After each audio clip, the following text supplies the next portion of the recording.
Hello and welcome. I'm Zarar Khoro and you're watching Counterspin. Remember Abu Ghraib, the Saddam Hussein era prison turned torture center under the Americans? Well, you'll certainly remember the horrific photos of abuse that came out of that prison. And if for some reason you don't, well, Adnan Tariq is just going to refresh your memory. In the aftermath of the September 11 attacks on the United States, the Bush administration at best took a see no evil, hear no evil approach to all reports of detainee mistreatment. What followed was an erosion in standards of prisoners being treated and the techniques endorsed, setting the stage for the abuses that took place at Abu Ghraib. Pictures of prisoners subjected to severe physical and psychological abuse were beamed across the world. The abuse included using of dogs to scare and bite prisoners, death threats, sexual abuse, and assuming of stressful positions. Those in overall charge of the operation in Iraq, particularly President Bush and Defense Secretary Donald Rumsfeld, responded by distancing themselves from any kind of responsibility for the scandal, blaming it instead on a few bad apples. The Muslim world saw these images as the perfect symbols of the subjugation and degradation that the American occupiers have inflicted on Iraq and the rest of the Arab world, and protests around the Arab and Muslim capitals were a norm.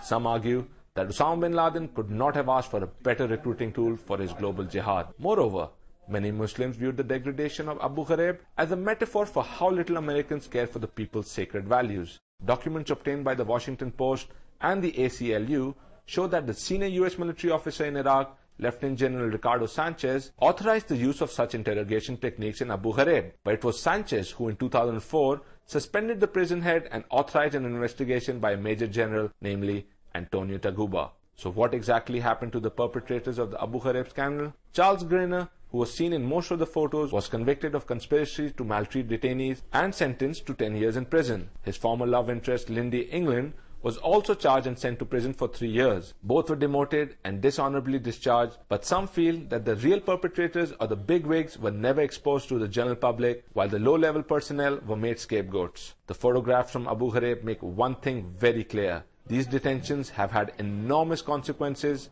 for the imprisoned civilian Iraqis, for the integrity of the US Army, and for the United States' reputation in the eyes of the world. Adnan Tariq, DawnNews. Well, as it turns out, there are a lot more pictures where those came from. In fact, the Pentagon is sitting on a potentially explosive set of pictures showing sustained and possibly sanctioned detainee abuse, not just in Guantanamo Bay and Iraq, but also in Afghanistan. US President Barack Obama, in an attempt to live up to his campaign slogan, initially announced that his administration would release the photos. But then he quickly backtracked on his pledge. My decision to argue against the release of additional detainee photos. Understand, these photos are associated with closed investigations of the alleged abuse of detainees in our ongoing war effort. And I want to emphasize that these photos that were requested in this case are not particularly sensational, especially when compared to the painful images that we remember from Abu Ghraib. That's not all. According to Obama, the abuses were isolated incidents without official sanction and in clear violation of the Army manual. This is despite all the claims and reports that torture was de facto official policy in the Bush administration, sanctioned at the highest levels, and if not actually encouraged on the ground, certainly ignored when it did occur. The American Civil Liberties Union, which has filed suit for the release of the photos, just isn't buying the isolated incident line. People who are in the pictures are guilty, but it does not stop there. I mean, that is, it is dangerous for us to assume that this is just a few bad apples. This was done. This was at the highest levels of the U.S. government, a policy of state-approved torture that the United States committed and carried out throughout the Bush administration. So let's go back to Barack and see what reasons he gives for not releasing the photos. In fact, the most direct consequence of releasing them, I believe, would be to further inflame anti-American opinion and to put our troops in greater danger. Moreover, I fear the publication of these photos may only have a chilling effect on future investigations. Now, to my admittedly untrained ear, that sounds something like a contradiction in terms. How can something at the same time not be sensational yet dangerous enough to imperil American lives worldwide. Certainly, America's generals found the pictures alarming enough to press Obama not to release them. And in fact, because you just can't have a good controversy without a mention of Pakistan, General Petraeus specifically said that the release of the photos would put Pakistan's own government in danger. Reportedly adding his voice to the generals and former members of the Bush administration was Iraqi Prime Minister Nouri al-Maliki. A State Department official quoted the Iraqi PM as saying that Baghdad will burn if the photos were released.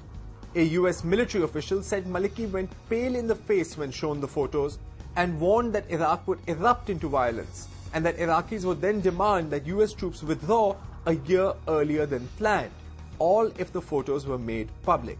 Yet Obama maintains that the photos were not particularly sensational. And if that sounds a little, well, unconvincing to you, you're not the only one. The entire American left wing is also up in arms over what they see as betrayal. And the only ones happy over the decision are Obama's arch political rivals. In fact, many in the left are now wringing their hands over what they see as a slow political transformation of Obama himself. Certainly, there are some glaring similarities between the way the Bush administration handled potentially embarrassing situations and the way Obama's people have handled or mishandled this one. Notorious pictures of abuse inside Iraq's Abu Ghraib. Back when the Abu Ghraib pictures first made headlines, a report was commissioned by the Bush administration into the abuses. Compiling the report was the responsibility of Major General Antonio Taguba, and his findings eventually became the famous Taguba report. What Rumsfeld and co. didn't count on was that Taguba would actually take his job seriously.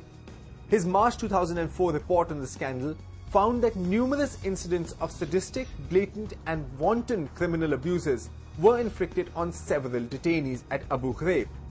In 2006 October, Taguba was ordered without explanation to resign within a year.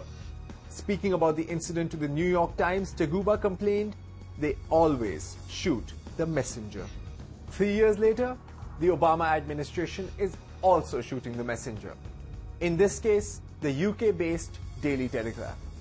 In an article published on May 27th this year, the Telegraph quoted the same General Taguba saying he had seen the photos in question and confirmed that they included pictures of rape and horrific sexual abuse of men, women, and children. Taguba did, however, back the decision to block the release of the photos, saying, "The mere description of these pictures is horrendous enough. Take my word for it." Time now for a short break, but stay with us. I assure you, we will be back.